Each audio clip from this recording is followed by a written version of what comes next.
ایک اٹیچمنٹ ہو سکتی ہے علمی اور فکری نوعیت کی، یہ کمزور ہوتی ہے، اور ایک ہوتی ہے ایک انسان کی کسی انسان کے ساتھ اٹیچمنٹ، یہ اس کے مقابلے میں ایک مضبوط چیز ہوتی ہے۔ وہ پیری مریدی یا کسی سے اٹیچ ہونا یہ بذات خود کوئی اپنی ذات میں اس طرح کا دین کا حکم نہیں ہے جیسے نماز روزہ اور یہ چیزیں ہیں۔ یہ اٹیچمنٹ ایک عالم آج کے نوجوان کو کیسے دے سکتا ہے؟ سب سے پہلی چیز تو انسان کا ذاتی کردار ہوتا ہے۔ کسی انسان کے کردار سے دوسرا انسان اکثر و بیشتر متاثر ہوتا ہے، جس پر ہر زمانے کے علماء نے زور دیا ہے، اور وہ ہے استغنا، کہ آپ کی نظر کسی کی جیب پر، کسی کے بٹوے پر، کسی کے بینک بیلنس پر نہیں ہونی چاہیے، کہ ایک عالم کا جتنا تم خیال رکھو گے وہ مالی طور پر خوشحال ہوگا، اتنا ہی اس کا اثر سوسائٹی پر زیادہ ہوگا۔ رسول اللہ صلی اللہ علیہ وسلم کا ارشاد ہے کہ ازہد فیما عند الناس یحبک الناس، کہ لوگوں کی جیبوں سے نظر ہٹا لو، لوگ تم سے محبت کرنے لگیں۔ دوسری اہم چیز جو ہے ایک عالم کی دستیابی لوگوں کے لیے۔ تیسری چیز جو ہے سوال کو گوارا کرنا، کوئی کیسا ہی سوال کیوں نہ کرے۔ امام اور خطیب کا یا کسی عالم دین کا ایک صرف ضابطے کا اور ایک خشک تعلق جو ہے وہ باقی رہ گیا ہے، اس سے آگے کوئی چیز باقی نہیں تھی۔ ہر فتویٰ جو ہے وہ سماج کی لیبارٹری میں چیک ہوتا ہے۔ انہوں نے کہا دینے کو تو میں فتویٰ دے دوں گا، لیکن نوٹ چلے گا، میرا فتویٰ نہیں چلے گا۔ بے شمار فتاویٰ میں انہوں نے فتویٰ پوچھنے والے کو یہ لکھا ہے کہ فتویٰ مکمل کر کے آخر میں لکھا ہے کہ میری رائے یہ بنی ہے، البتہ آپ احتیاطاً کسی اور عالم سے بھی پوچھ لیں کہ جس پہ آپ کو اطمینان ہو اس پہ عمل کر لیں۔ بعض سلف سے یہ منقول ہے کہ یہ نہ کہا کرو کہ اس مسئلے میں علماء کا اختلاف ہے، بلکہ یہ کہا کرو اس مسئلے میں علماء نے یوں وسعت پیدا کی۔ تو اخوانی اساتذہ تھے، یعنی کٹر دین کو تھامنے والے مضبوط، لیکن ان کی باتیں سن کر ہمیں حیرت ہوتی تھی کہ ان کے لیے سنیما ایک نارمل سی جگہ ہے، اس کے یعنی اس کے مشترکہ خاندانی نظام کے مزاج۔ اسی طریقے سے اپنے والدین کی کس حد تک ماننی ہے اور کہاں آپ ماننے کے پابند نہیں ہیں، اپنے چھوٹوں کو کہاں آپ نے ہدایات دینی ہے اور کہاں ان کو اپنی رائے اور اپنی سوچ پر چھوڑنا ہے۔ مساجد کو اپنے کنٹرول میں لینا تو حکومت کے بس میں نہیں ہے۔ بہت سارے لوگ جو ہیں وہ بڑے دیندار ہوتے ہیں، وہ ایک جمعہ جو ہے وہ مکے میں پڑھتے ہیں، اگلا جمعہ مدینے میں جا کر پڑھ رہے ہوتے ہیں، لیکن ملازمین کے وہ حقوق کو پورے دینے کے لیے تیار نہیں ہوتے۔ بسم اللہ الرحمن الرحیم، نحمدہ ونصلی ونسلم علی رسولہ الکریم وعلی آلہ وصحبہ اجمعین وبعد۔ سب سے پہلے تو میں شکر گزار ہوں برادر مکرم جناب صاحبزادہ امانت رسول صاحب کا کہ انہوں نے اہل علم اور اہل فکر و دانش کے اس منتخب ماحول میں مجھ جیسے ناچیز طالب علم کو گفتگو کرنے کا حکم فرمایا۔ جیسا کہ صاحبزادہ صاحب نے بتایا ہے کہ آج کا موضوع تعلق رکھتا ہے نوجوانوں میں اور علماء میں بڑھتی ہوئی خلیج سے۔ یہ مسئلہ علماء کے لیے طبقاتی نہیں ہے کہ ایک طبقے کا یہ نقصان ہو رہا ہے کہ اس کی مارکیٹ سمٹ رہی ہے، اس لیے وہ فکر مند ہیں کہ ہم اپنی مارکیٹ کو کیسے بحال کریں۔ اصل جو اس کے پیچھے مسئلہ ہے وہ اس کے نتیجے میں دین سے اور اللہ اور اس کے رسول صلی اللہ علیہ وسلم سے دوری کا ہے۔ یعنی اگر ہم اس سوال کو ریفریز کرنا چاہیں تو ہم یوں کہہ سکتے ہیں کہ نوجوان طبقہ اگر دین سے دور ہو رہا ہے تو اس سلسلے میں علماء پر کیا ذمہ داری عائد ہوتی ہے اور انہیں کیا کرنا چاہیے۔ اس سلسلے کے یا اس موضوع کے بہت سے پہلو اور اس کی بہت سی جہتیں ہو سکتی ہیں۔ مثلاً کچھ فکری مسائل ہیں، کچھ فلسفیانہ قسم کے سوالات ہیں، کچھ سائنس کے پیدا کردہ یا سائنسی فکر کے فلسفہ سائنس کے پیدا کردہ سوالات ہیں جو ایک عام نوجوان کو اور خاص طور پر پڑھے لکھے نوجوان کو الجھن میں ڈالتے ہیں، اور وہ الجھن اسے بعض اوقات دین سے دور بھی لے جاتی ہے۔ کچھ سوالات ہماری تاریخ سے جڑے ہوئے ہیں، ہماری کتابوں میں لکھی ہوئی روایات سے جڑے ہوئے ہیں، جیسا کہ صاحبزادہ صاحب نے بتایا کہ اس موضوع پر ایک نشست پہلے ہو چکی ہے۔ انہی موضوعات کی ایک جہت ہماری سماجی زندگی ہے، یعنی اپنی سماجی زندگی میں نوجوان کو کئی ایسی چیزوں سے سابقہ پیش آتا ہے جس کے بارے میں وہ یہ چاہتا ہے کہ میرا دین میری کوئی رہنمائی کرے،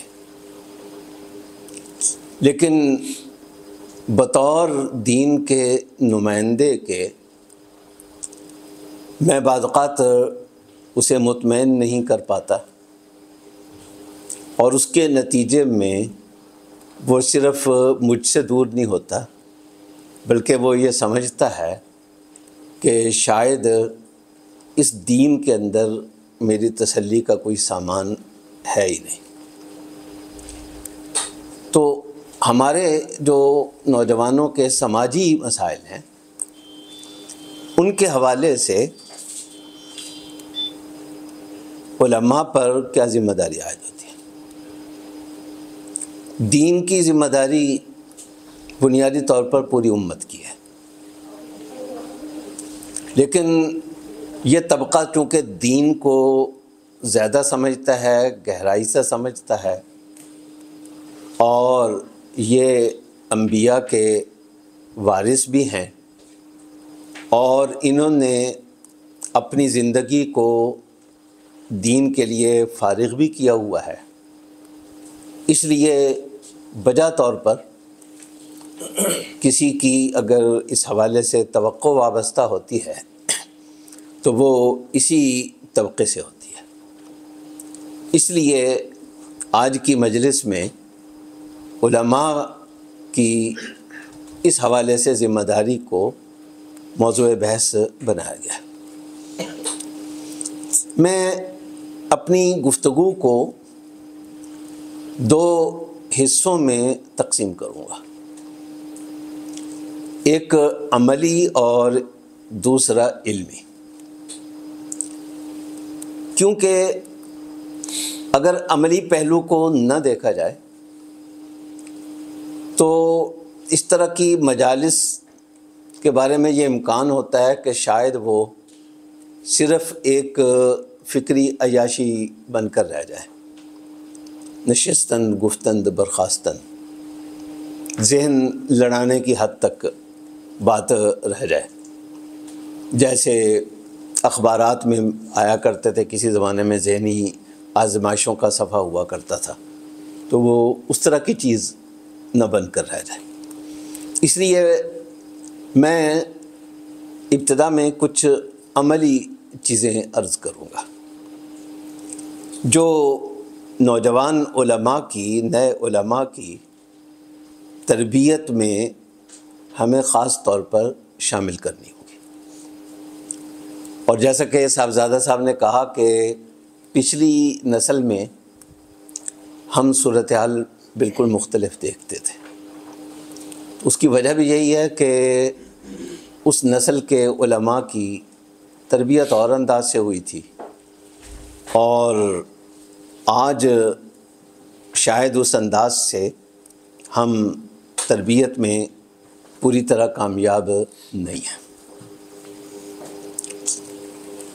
کچھ چیزیں ذہنی ہوتی ہیں، ذہنی الجھنوں سے تعلق رکھتی ہیں۔ کچھ چیزیں ایسی ہوتی ہیں جن کو ایک نوجوان عملی طور پر اپنی زندگی میں فیس کر رہا ہوتا ہے۔ ان دونوں میں بھی اسے تسلی کی ضرورت ہوتی ہے، لیکن اس سے زیادہ اہم ایک چیز اور ہے، اور وہ ہوتی ہے ایک انسان کی دوسرے انسان کے ساتھ ذاتی اٹیچمنٹ۔ پہلے یہ ہوتا تھا کہ لوگوں کی علماء کے ساتھ ذاتی اٹیچمنٹ ہوتی تھی، اس لیے فکری تسلی میں یا عملی تسلی میں اگر کچھ خلا رہ بھی جاتا تھا تو یہ ذاتی اٹیچمنٹ اس کو دین سے جوڑے رکھتی تھی، اس کو دور نہیں ہونے دیتی تھی۔ ایک حدیث مبارک میں آتا ہے، مقصد اس حدیث کا یہ ہے کہ کسی مسلمان کو گناہ میں دیکھ کر اس سے بدگمان نہیں ہونا چاہیے یا مایوس نہیں ہونا چاہیے۔ تو اس سلسلے میں رسول اللہ صلی اللہ علیہ وسلم نے فرمایا کہ مسلمان ایک گھوڑے کی طرح یا اس جانور کی طرح ہے جو اوکھلی کے ساتھ بندھا ہوا ہے، کسی چیز کے ساتھ، رسی کے ساتھ بندھا ہوا ہے۔ وہ اس اوکھلی سے، اپنے اس مرکز سے دور ضرور ہوتا ہوا ہمیں نظر آئے گا، لیکن وہ ایک حد تک دور ہوتا ہوا نظر آئے گا، دور ہو سکے گا، کیونکہ رسی میں بندھا ہوا ہے۔ اس سے زیادہ وہ دور نہیں جائے گا، اور وہ پھر اپنی جگہ پر واپس آ جائے گا۔ تو اسی طرح ایک مومن اپنی پوزیشن سے اگر پیچھے ہٹتا بھی ہے تو یہ توقع رکھیں کہ اس کا ایمان دوبارہ اسے اپنی جگہ پر لے آئے گا۔ تو آج کے نوجوان میں بھی مومن کی یہ صفت موجود رہے کہ کسی بھی عدم اطمینان کی وجہ سے وہ تھوڑا سا ادھر ادھر ہوتا بھی ہے تو بنیادی اٹیچمنٹ اس کی ختم نہ ہونے پائے۔ ایک اٹیچمنٹ ہو سکتی ہے علمی اور فکری نوعیت کی، یہ کمزور ہوتی ہے، اور ایک ہوتی ہے ایک انسان کی کسی انسان کے ساتھ اٹیچمنٹ، دل اس کے ساتھ جڑا ہوا ہے۔ یہ اس کے مقابلے میں ایک مضبوط چیز ہوتی ہے۔ بزرگان دین نے تصوف کی اور بیعت کی لائن اختیار کی. ہمارے ماضی قریب کے تصوف کے ایک بہت بڑے عالم اور مربی مولانا اشرف علی تھانوی رحمہ اللہ نے یہ وضاحت فرمائی ہے کہ پیری مریدی یا کسی سے اٹیچ ہونا یہ بذات خود کوئی اپنی ذات میں اس طرح کا دین کا حکم نہیں ہے جیسے نماز روزہ اور یہ چیزیں ہیں. یہ ایک تدبیر ہے اور تصوف کی اکثر چیزوں کو انہوں نے تدابیر ہی کے درجے میں رکھا ہے.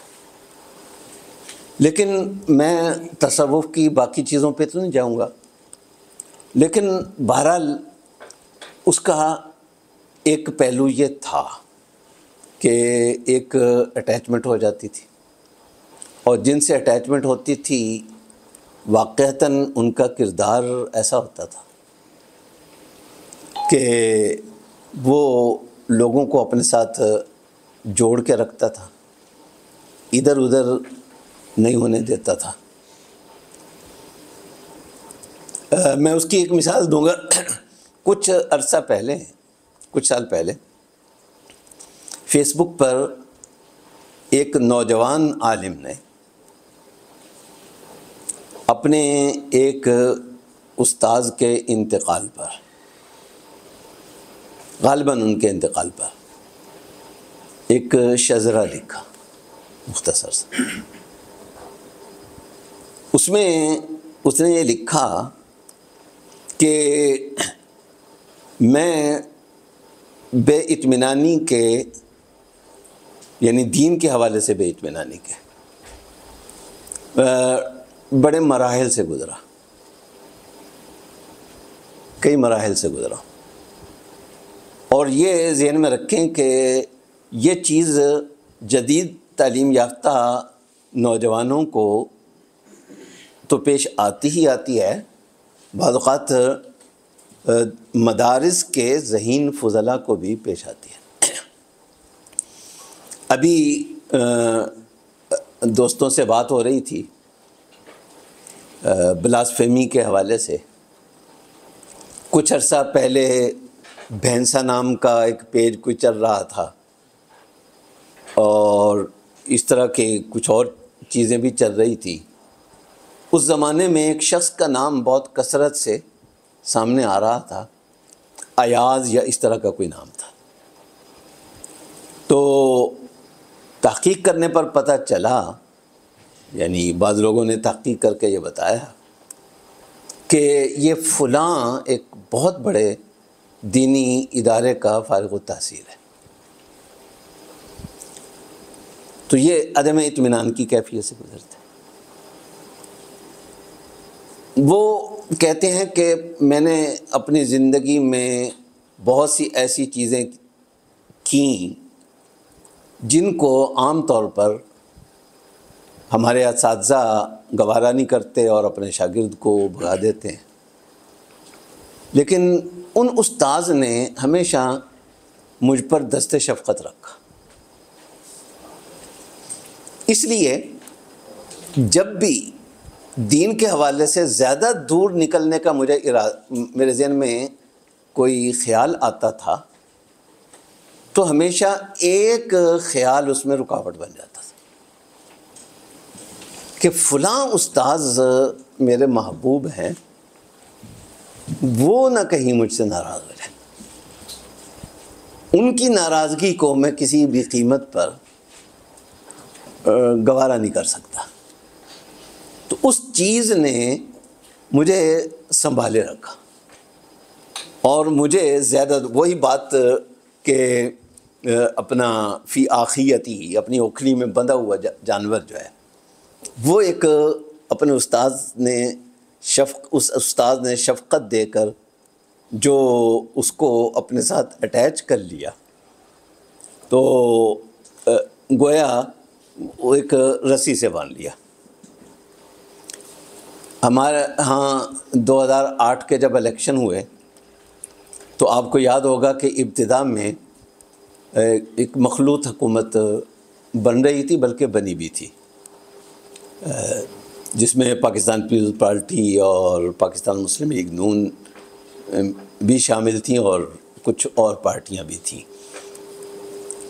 لیکن وہ اتحاد زیادہ دیر چل نہیں سکا۔ تو آصف علی زرداری صاحب نے کسی سے پوچھا کہ آپ کیسے ساتھ لے کر چلیں گے؟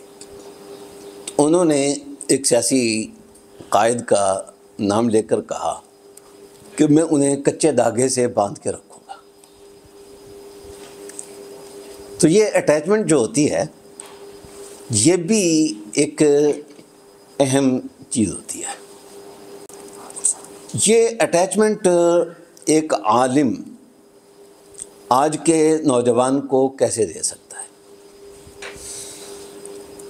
اس کے لیے میں 2-3 چیزیں عرض کروں گا۔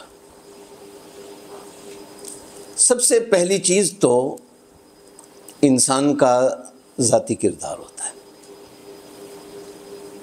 کسی کے علم سے کوئی متاثر ہو نہ ہو، آپ بہت بڑے عالم ہیں، لیکن آپ کے سامنے بیٹھا ہوا نوجوان ہو سکتا ہے یہ سمجھتا ہو کہ تجربہ ان کا زیادہ ہوگا لیکن ذہین میں ان سے زیادہ ہوں، یہ اس کا خیال ہو سکتا ہے۔ لیکن کسی انسان کے کردار سے دوسرا انسان اکثر و بیشتر متاثر ہوتا ہے، اور اس کے نتیجے میں ایک خاص قسم کی اٹیچمنٹ پیدا ہوتی ہے۔ اس کردار میں 2-3 چیزیں بہت اہم ہیں۔ ایک تو ہے سب سے پہلی چیز جس پر ہر زمانے کے علماء نے زور دیا ہے اور نئے علماء کو نصیحت کرتے ہوئے وہ بات کہی ہے، اور وہ ہے استغنا، کہ آپ کی نظر کسی کی جیب پر، کسی کے بٹوے پر، کسی کے بینک بیلنس پر نہیں ہونی چاہیے، اور یہ ہر ایک کو احساس ہو اس چیز کا۔ اس کے لیے یہ ضروری نہیں ہے کہ آپ لازماً فقیرانہ زندگی گزاریں۔ اصل میں ایک عالم جو مالی مفادات لے رہا ہوتا ہے وہ 2 طرح کے ہوتے ہیں، ایک ہیں فارمل اور دوسرے ہیں انفارمل۔ فارمل میں مثلاً جس مسجد میں وہ خدمات سر انجام دے رہا ہے وہاں اسے مشاہرہ کیا مل رہا ہے، رہائش کی سہولت کیسی مل رہی ہے، بچوں کی تعلیم کے حوالے سے کوئی سہولت دستیاب ہے یا نہیں، اسے کوئی انشورنس ٹائپ چیز دستیاب ہے یا نہیں ہے، وغیرہ وغیرہ۔ یہ فارمل چیزیں ہوتی ہیں۔ فارمل چیزوں میں انسان معاملہ کرنے کی طرح معاملہ کرے، اس میں کوئی قباحت کی بات نہیں، بلکہ ہونا چاہیے۔ اور عام لوگوں کا ذہن بنانا چاہیے کہ ایک عالم کا جتنا تم خیال رکھو گے وہ مالی طور پر خوشحال ہوگا، اتنا ہی اس کا اثر سوسائٹی پر زیادہ ہوگا اور وہ سوسائٹی کی تربیت بہتر طریقے سے کر سکے گا۔ تو اس معاملے میں آپ بارگیننگ کرتے ہیں، بات چیت کرتے ہیں، اس میں کوئی قباحت کی بات نہیں، بلکہ ایک عجیب چیز ابھی چند روز پہلے ہی میری نظروں سے گزری، اب مجھے یاد نہیں کہ کون سی کتاب تھی، یہ جو اسکرین پہ مطالعہ ہے نا، اس کا ایک بڑا مسئلہ یہ ہے جب ہم گتے کی اور کاغذ کی کتاب دیکھتے تھے تو وہ ذہن میں اس مضمون کے ساتھ ساتھ اس جلد کی شکل اور وہ ساری چیزیں بیٹھ جاتی تھی، تو پتہ ہوتا تھا کہ یہ بات میں نے پڑھی ہے اور کون سی کتاب میں پڑھی ہے۔ اور اب چونکہ وہ سکرین ہر کتاب کی ایک جیسی ہوتی ہے تو وہ بھول جاتا ہے کون سی کتاب میں دیکھی تھی۔ سیدنا صدیق اکبر رضی اللہ تعالیٰ عنہ، جن کے بارے میں رسول اللہ صلی اللہ علیہ وسلم کا ارشاد ہے، آپ سے پوچھا گیا کہ آپ کے بعد اگر ہم اپنا امیر بنائیں تو کس کو بنائیں؟ تو آپ نے کچھ نام ذکر کیے اور ہر شخصیت کے کچھ اوصاف ذکر کیے۔ اس میں آپ نے سب سے پہلے حضرت ابو بکر کا نام لیا کہ ان تؤمروا ابا بکر تجدوہ زاہدا راغبا عن الدنیا، کہ انہیں جو ہے وہ اللہ کی طرف متوجہ ہونے والا اور دنیا کے حوالے سے زہد و قناعت والا پاؤ گے۔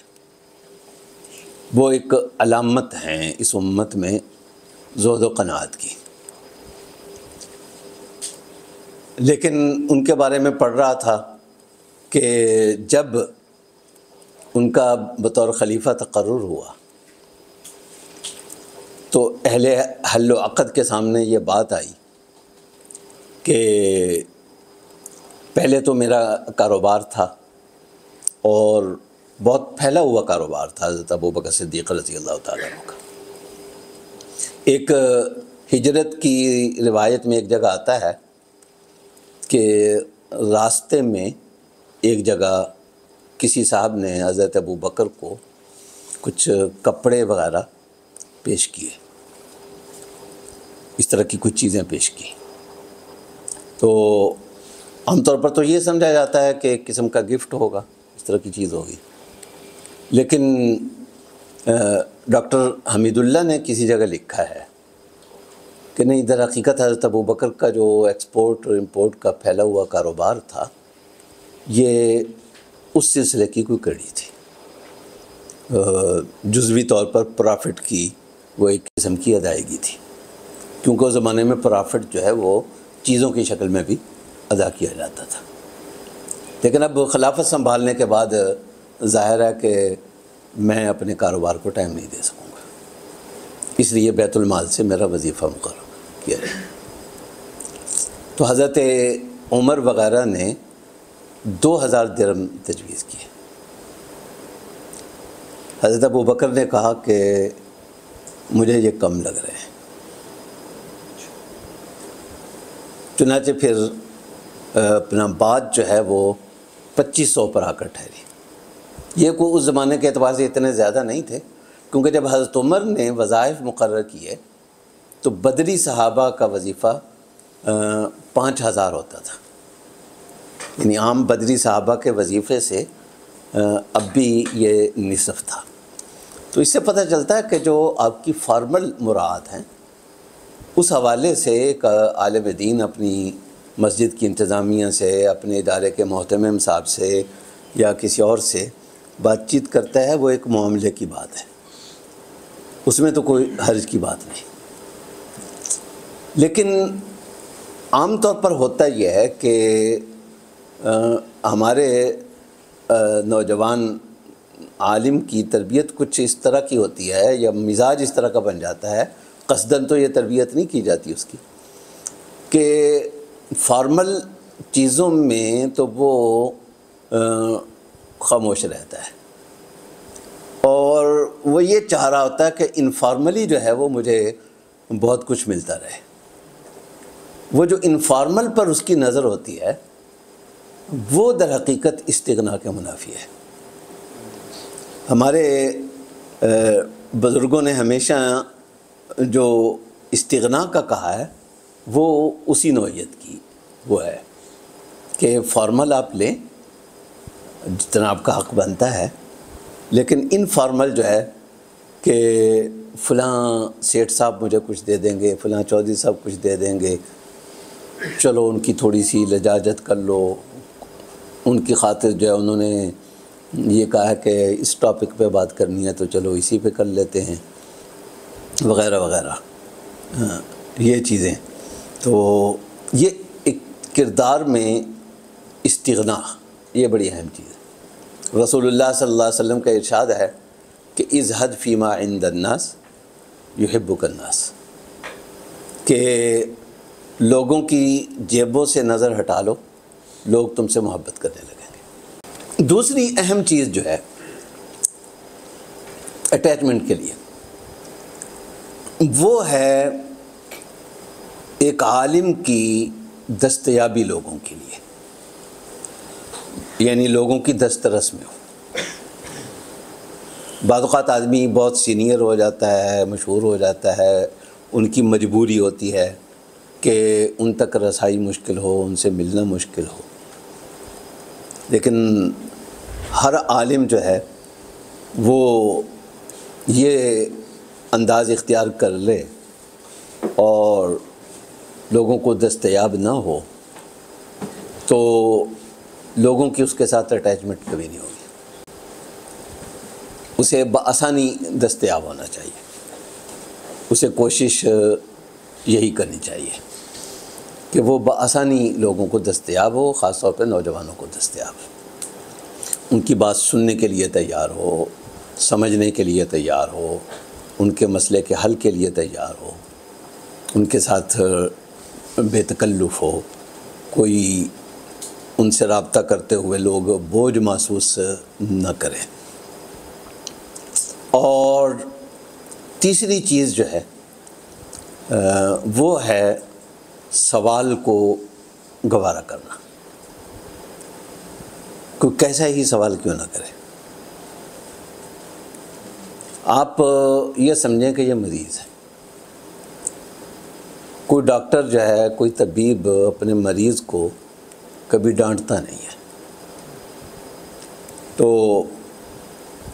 وہ جو سوال اس کے ذہن میں پیدا ہو رہا ہے وہ اس کی ایک بیماری ہے، وہ آپ کے پاس شفا حاصل کرنے کے لیے آیا ہے۔ وہ اتنا سمجھدار نہیں ہے کہ وہ اپنے سوال کی فریزنگ اچھی کر سکے، اس کو اچھے الفاظ میں ڈھال سکے، یہ آپ اس سے توقع ہی نہ رکھیں۔ اس لیے جس طرح کے بھی الفاظ اس نے استعمال کیے ہیں، آپ یہ سمجھنے کی کوشش کریں کہ اس کے دماغ میں نقطہ پھنسا ہوا کون سا ہے اور دماغ کے کس گوشے میں وہ چیز پھنسی ہوئی ہے، اس کے الفاظ کو نظر انداز کر کے اس کی وہ کریں۔ یہ آج سے کچھ عرصہ پہلے علماء جو ہم نے دیکھے ان کے اندر یہ چیزیں ہوتی تھیں، اور آج شاید ہم اس طرح کی تربیت نہیں کر پائے، جس کی وجہ سے یہ اٹیچمنٹ کا جو پہلو ہے یہ ختم ہوتا چلا جا رہا ہے۔ یعنی امام اور خطیب کا یا کسی عالم دین کا ایک صرف ضابطے کا اور ایک خشک تعلق جو ہے وہ باقی رہ گیا ہے، اس سے آگے کوئی چیز باقی نہیں رہی۔ آج بھی جن لوگوں نے اس چیز کا خیال رکھا ہے وہ تھوڑے علم، تھوڑی ذہانت کے باوجود آپ کو اپنے ماحول میں کافی کامیاب نظر آئیں گے، اور بہت سارے نوجوانوں کو انہوں نے پھسلنے سے بچایا ہوا ہوگا۔ یہ میں نے 2-3 عملی چیزیں بطور مثال کے ذکر کی ہیں۔ عرض کرنے کا مقصد یہ ہے کہ اس موضوع کا ایک پہلو عملی بھی ہے، اور جب بھی ہم اس پر کبھی تفصیل سے بات کریں، غور کریں، تو یہ پہلو بھی ہمارے سامنے ہونا چاہیے۔ دوسرا پہلو علمی اور فکری ہے۔ سماج بہت تیزی سے بدلتا ہے اور اس کے نتیجے میں لوگوں کے مسائل بھی بدلتے ہیں، اور سماجی معاملات میں لوگوں کی اپروچ بھی تیزی سے بدلتی ہے۔ لیکن بعض اوقات ایسا ہوتا ہے کہ سماج کی رفتار یا نوجوان کی اپروچ وہ سفر کر کے آگے نکل جاتی ہے، اور ہم اپنی فکر، اپنے فتوے یا اپنی اپروچ میں ابھی کافی پیچھے بیٹھے ہوتے ہیں۔ ڈاکٹر طفیل ہاشمی صاحب کا انہوں نے نام لیا تو وہ کہتے ہیں کہ ہر فتویٰ جو ہے وہ سماج کی لیبارٹری میں چیک ہوتا ہے، جو اس لیبارٹری میں پورا نہ اترے وہ خود بخود ایکسپائر ہو جاتا ہے۔ ہم نے یہ حضرت مولانا عبدالحی لکھنوی بر صغیر کی علمی دنیا کا بہت بڑا نام ہے، اور بیک وقت کئی علوم کے اندر عمر تقریباً 40 سال پائی ہے۔ 40 سال کی عمر میں وہ اتنا بڑا اپنا مقام علمی دنیا میں بنا کر چلے گئے۔ ان کے زمانے کے ایک عالم تھے، ان سے کسی نے کہا کہ یہ کاغذ کا نوٹ نیا نیا شروع ہوا ہے، اس سے پہلے روپیہ بھی، یعنی ہمارے بر صغیر میں بھی روپیہ چاندی کا چلتا تھا، تو آپ اس کے خلاف فتویٰ دیں کہ اس کا استعمال جائز نہیں ہے۔ انہوں نے کہا دینے کو تو میں فتویٰ دے دوں گا، لیکن نوٹ چلے گا، میرا فتویٰ نہیں چلے گا۔ نوٹ چل جائے گا، میرا فتویٰ نہیں چلے گا، وہ یہیں کھڑا رہ جائے گا، پیچھے رہ جائے گا، وہ ساتھ دوڑ نہیں سکے گا، سپیڈ اس کی نہیں ہوگی اتنی۔ ہم نے اپنے لڑکپن میں اور جوانی میں وہ دور بھی دیکھا ہے جب کیمرہ ایک مخصوص جانور کے گوشت سے کم ناپاک نہیں ہوتا تھا۔ اگر کوئی مولانا یا ان کا کوئی بیٹا کسی جگہ بیٹھ کر چائے پیتے ہوئے، ٹی وی دیکھتے ہوئے پکڑا جاتا تھا تو اس مولوی صاحب کے پیچھے نماز نہیں ہوتی تھی۔ یہ دور ہم نے خود دیکھا۔ ہمارے والد صاحب رحمہ اللہ کے ایک ماموں تھے، مولانا کرم الہی صاحب، باقاعدہ عالم نہیں تھے، علی گڑھ کے پڑھے ہوئے تھے۔ ان کے والد پورے ایک گاؤں کے بانی تھے۔ یہ شاہ کوٹ ایک چھوٹا سا شہر ہے، تحصیل ننکانہ میں اب آتا ہے، فیصل آباد کے قریب ہے، وہ اس کے قریب وہ گاؤں ہے۔ وہ ایک ہی بیٹا تھا ان کا، تو اچھے کھاتے پیتے گھرانے سے تعلق رکھتے تھے، علی گڑھ میں پڑھتے تھے، بڑی ٹھاٹ باٹ کے ساتھ، مکان ہاسٹل میں رہنے کے بجائے الگ سے کرائے پہ لیا ہوا تھا، اور عجیب واقعات ان کی ٹھاٹ باٹ کے۔ لیکن بہرحال اللہ تعالیٰ نے کسی طریقے سے ان میں تبدیلی پیدا کی، اور وہ مولانا اشرف علی تھانوی رحمہ اللہ کے مرید ہو گئے۔ حالانکہ اس عمر میں مولانا تھانوی کسی کو مرید نہیں کیا کرتے تھے، براہ راست چھوڑ دیا تھا انہوں نے، لیکن ان کو بہرحال انہوں نے کر لیا۔ اس کے بعد پھر وہ درویشی کی لائن پہ آ گئے۔ 1980 کی دہائی میں 1980-82 کے درمیان میں کہیں ان کا انتقال ہوا ہے. تو اس زمانے میں انہوں نے اپنے گھر ٹی وی رکھا ہوا تھا. ظاہر ہے کہ اس زمانے کے اعتبار سے تو ایک بہت بڑا گناہ تھا. مولانا تھانوی سے اتنا تعلق رکھنے والا اور اس کے گھر ٹی وی ہو. تو وہ زیادہ دلائل نہیں دیتے تھے، بس یہ کہتے تھے کہ علماء کو فی الحال سمجھ نہیں آئی، کچھ سال گزریں گے تو ان کو بھی سمجھ میں آ جائے گی بات. اور آج جو ہے وہ ظاہر ہے کہ اپنا جس طرح ایک عام نوجوان کے ہاتھ میں کیمرہ ہوتا ہے، مدرسے کے طالب علم کے ہاتھ میں بھی اسی طرح کیمرہ ہے. اور علماء کرام الحمدللہ میڈیا پر بھی تشریف لاتے ہیں، اس پہ بھی آتے ہیں، سوشل میڈیا پہ بھی آتے ہیں. ایسے اہل علم بھی نظر میں ہیں جنہوں نے اس سوشل میڈیا والی تصویر کے بارے میں بہت سخت قسم کے فتوے بھی جاری کیے، لیکن بعد میں پھر سوشل میڈیا پہ انہی کے خطابات جو ہیں وہ زیادہ چلتے رہے ہیں. تو ہماری جو علمی، فکری، فقہی اپروچ ہے سماجی مسائل میں، وہ اس مسئلے کا دوسرا پہلو ہے. اس میں بنیادی سی 2-3 چیزیں عرض کروں گا. پہلی چیز تو یہ ہے کہ ہمارے بر صغیر کے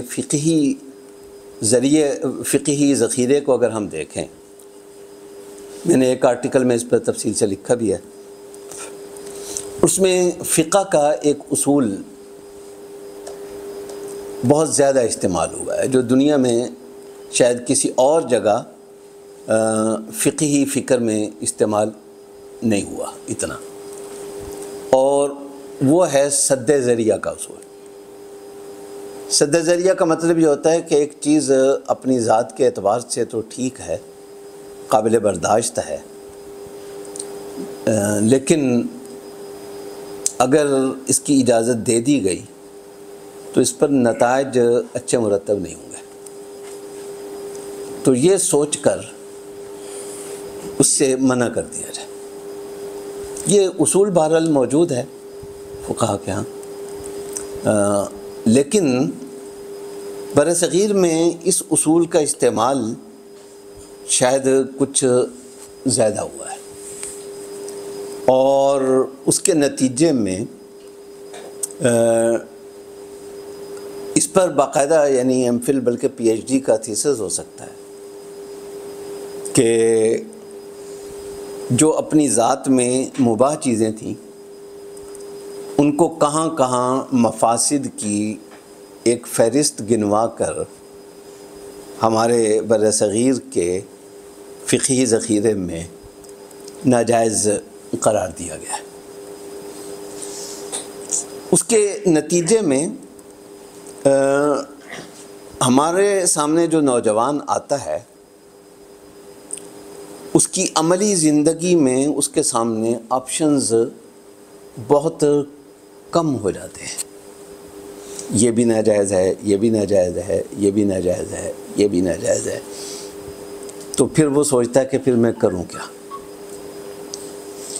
تو اس پہ جو ہے وہ خاصے غور کی ضرورت ہے. جی یہ فلاں دلیل سے یہ چیز جائز ہونی چاہیے، ٹھیک ہے، مان لیا جائز ہونی چاہیے، لیکن اگر ہم اجازت دے دیں گے تو پھر یوں ہو جائے گا. بھئی جب آپ اجازت دیں تو اس وقت ساتھ ہی یہ کہہ دیں کہ یوں نہیں کرنا.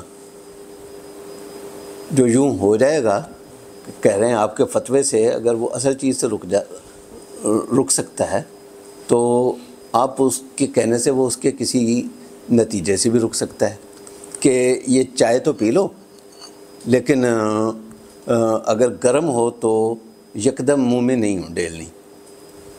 یعنی بجائے یہ کہنے کے کہ اگر پیو گے تو ہو سکتا ہے کہ ایک دم منہ میں انڈیل لو، اس لیے چائے تمہیں پینے کی اجازت ہی نہیں ہے۔ یہی بات بدل کر یوں بھی کہی جا سکتی ہے کہ یہ چائے پی سکتے ہیں، بہت اچھی چیز ہے، جائز بھی ہے، اس کے فوائد بھی ہیں، البتہ فی الحال یہ گرم کافی ہے تو یکدم منہ میں نہیں ڈالیے گا کیونکہ زبان جل جائے گی۔ وہی بات وہ بھی کہی جا سکتی ہے۔ ہمارے فقہا کا طریقہ یہی ہوتا تھا، قدیم فقہا کا، اس کو ہمارے فقہی تراث میں کہا جاتا ہے کہ اس معاملے کو رائے مبتلا بھی پر یا ظن مبتلا بھی پر چھوڑ دیا جائے، یعنی جس نے عمل کرنا ہے اس پر اس چیز کو چھوڑ دیا جائے، وہ خود فیصلہ کر لے گا کہ یہ چیز اس میں پڑھ کے میں فلاں قباحت سے بچ سکتا ہوں یا نہیں بچ سکتا، وہ خود فیصلہ کر لے گا۔ اگر وہ بچ سکتا ہوا تو وہ کر لے گا، نہ بچ سکتا ہوا تو وہ نہیں کرے گا۔ تو ہماری علمی اپروچ میں، یعنی نوجوانوں کے جو سماجی مسائل ہیں ان میں ایک پہلو تو یہی سد ذریعہ کے استعمال کا، اسی کی ایک تازہ مثال دنیا کے بعض حصوں میں بچوں کے لیے دودھ کے بینک، ملک بینک وہ بنانے کا تصور پایا جاتا ہے، جس کے پیچھے ریزن یہ ہے کہ کچھ بچے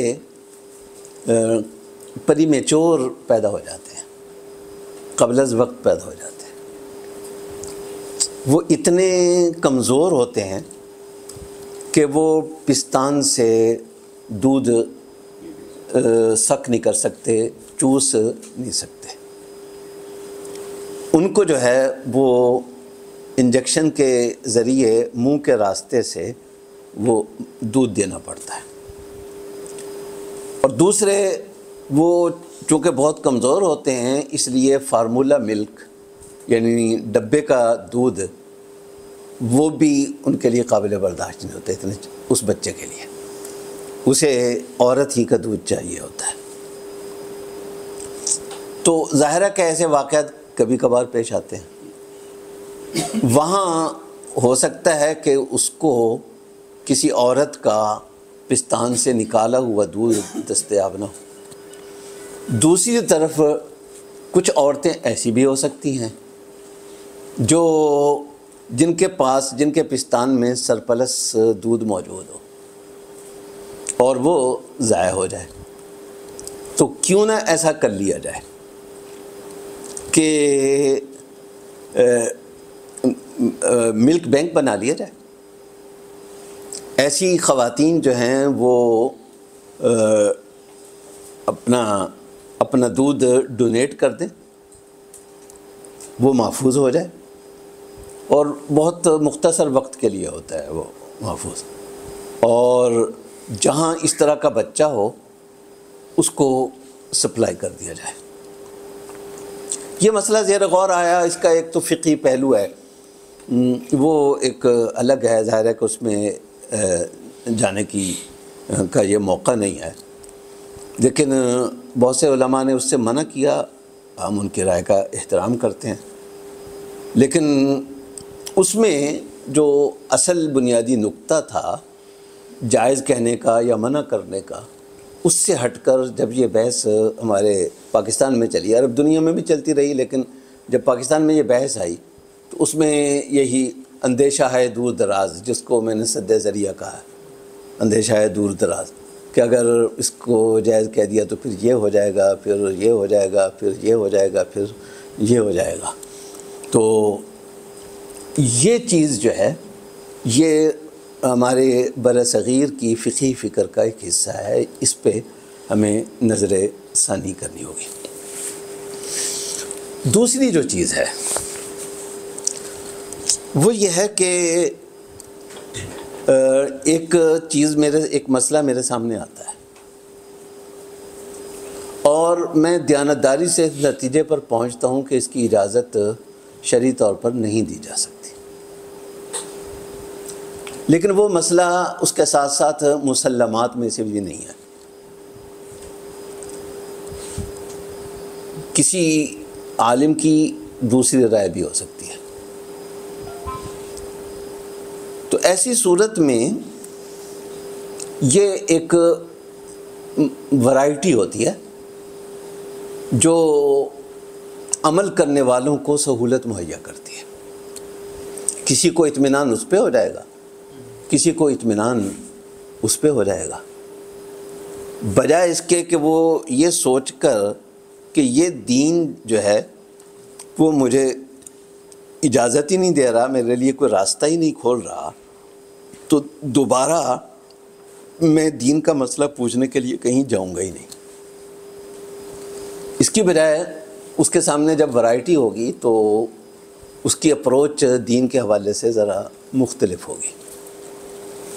لیکن ہمارے ہاں ایک غلطی بعض اوقات یہ ہو جاتی ہے کہ ہماری کوشش یہ ہوتی ہے کہ جس رائے اور نتیجے پر میں پہنچا ہوں اس کے علاوہ کوئی رائے ہے تو پوری کوشش کی جائے کہ وہ میری آڈینس تک پہنچنے ہی نہ پائے، اور اگر پہنچنے کے چانسز ہوں تو اس صاحب رائے کو پہلے سے ہی اتنا مطمئن کر دوں کہ وہ رائے قابل توجہ نہ رہے۔ جبکہ ہمارے سلف کا یہ مزاج نہیں ہوتا تھا۔ اب میں حوالہ دوں گا مولانا تھانوی کا، ان کے فتاویٰ چھپے ہوئے موجود ہیں۔ بے شمار فتاویٰ میں انہوں نے فتویٰ پوچھنے والے کو یہ لکھا ہے کہ فتویٰ مکمل کر کے آخر میں لکھا ہے کہ میری رائے یہ بنی ہے، البتہ آپ احتیاطاً کسی اور عالم سے بھی پوچھ لیں، پھر جس پہ آپ کو اطمینان ہو اس پہ عمل کر لیں۔ یہ کثرت سے ملتا ہے۔ اسی طریقے سے تابعین اور تبع تابعین کے زمانے کا ماحول بیان کرتے ہوئے بعض حضرات نے یہ بیان کیا ہے کہ کوئی مسئلہ پوچھنے کے لیے آتا تھا تو ہر کوئی چاہتا تھا کہ مجھ سے پوچھنے کی بجائے یہ کسی اور سے پوچھ کر عمل کر لے تاکہ مجھ پر بوجھ کم ہو۔ لیکن آج میں یہ کرتا ہوں کہ اپنی آڈینس کو ایک طرح سے پابند بناتا ہوں کہ صرف میری ہی سننی ہے، میرے علاوہ کسی اور کی نہیں سننی، جس کے نتیجے میں جو ایک تنوع اور ورائٹی آنی چاہیے اس کے سامنے وہ نہیں آ پاتی۔ حضرت عمر بن عبد العزیز رحمہ اللہ کے دور حکومت میں قاسم بن محمد نے انہیں ایک تجویز پیش کی کہ مسائل میں مختلف لوگ مختلف فتاویٰ دے رہے ہیں، اختلاف پایا جاتا ہے، زیادہ تر تابعین کا دور تھا وہ، تو آپ ایسا کریں کہ ایک مجموعہ مرتب کرا کر سب کو اس کا پابند کر دیں۔ تو عمر بن عبد العزیز نے کہا کہ اگر مجھے پوری دنیا کی دولت کی پیشکش کی جائے تو اس دولت کو ٹھکرا سکتا ہوں میں، لیکن یہ کام نہیں کروں گا، کیونکہ یہ جو مختلف آراء ہیں یہی امت کے لیے راہیں پیدا کرتی ہیں، آسانیاں پیدا کرتی ہیں، یہی تنوع، یہی ورائٹی۔ اگر میں اس پر بند باندھ دوں گا تو گویا میں رسول اللہ صلی اللہ علیہ وسلم کی امت پر کو تنگی میں ڈالنے والا بنوں گا۔ اسی طرح بعض سلف سے منقول ہے کہ یہ نہ کہا کرو کہ اس مسئلے میں علماء کا اختلاف ہے، بلکہ یہ کہا کرو کہ اس مسئلے میں علماء نے یوں وسعت پیدا کی ہے، وہ اختلاف نہیں ہے بلکہ وہ وسعت ہے۔ اس کی اگر میں ایک مثال دوں، ہمارے ہاں شوبز کی انڈسٹری ہے، اور اس میں کوئی شک نہیں کہ اس انڈسٹری میں بہت خرابیاں موجود ہیں، خبریں آتی رہتی ہیں۔ ہم نے مدرسوں میں جو پڑھا اس میں یہی تھا کہ دنیا میں سنیما سے زیادہ بری جگہ کوئی اور نہیں ہو سکتی،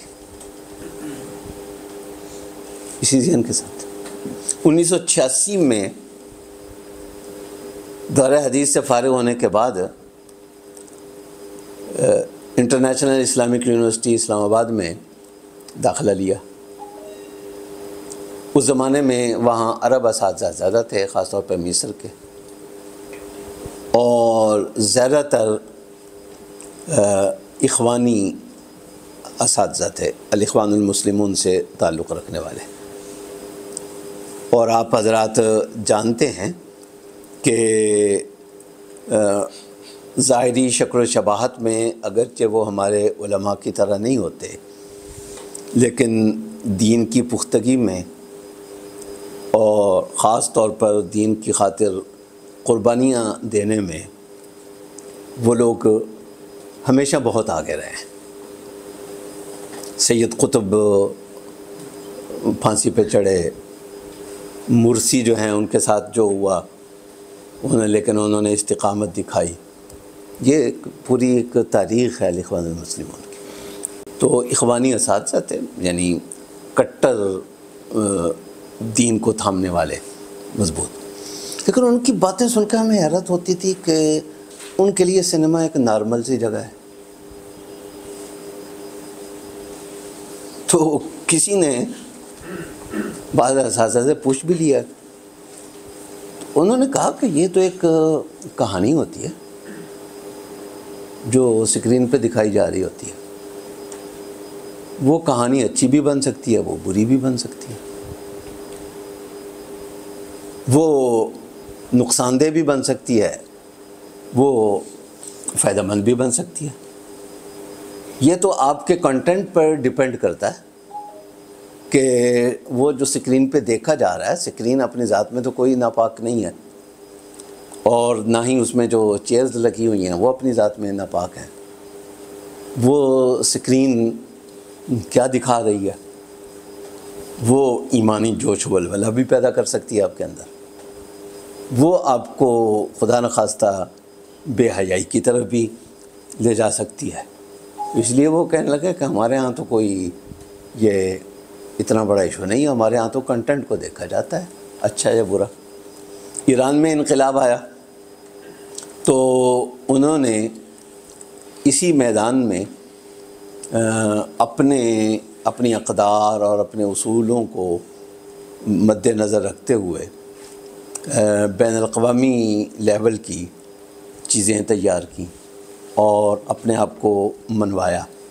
میں کسی چیز کے جائز ناجائز ہونے کی اس وقت بات نہیں کر رہا، میں وہ کر رہا ہوں کہ جو ورائٹی موجود ہوتی ہے آراء کی، وہ راستے کس طریقے سے کھولتی ہے۔ ایک داڑھی والے صاحب ہیں اور دیندار گھرانہ ہے، اس گھرانے کی لڑکی کو اس فیلڈ میں آنے کا شوق ہو جاتا ہے۔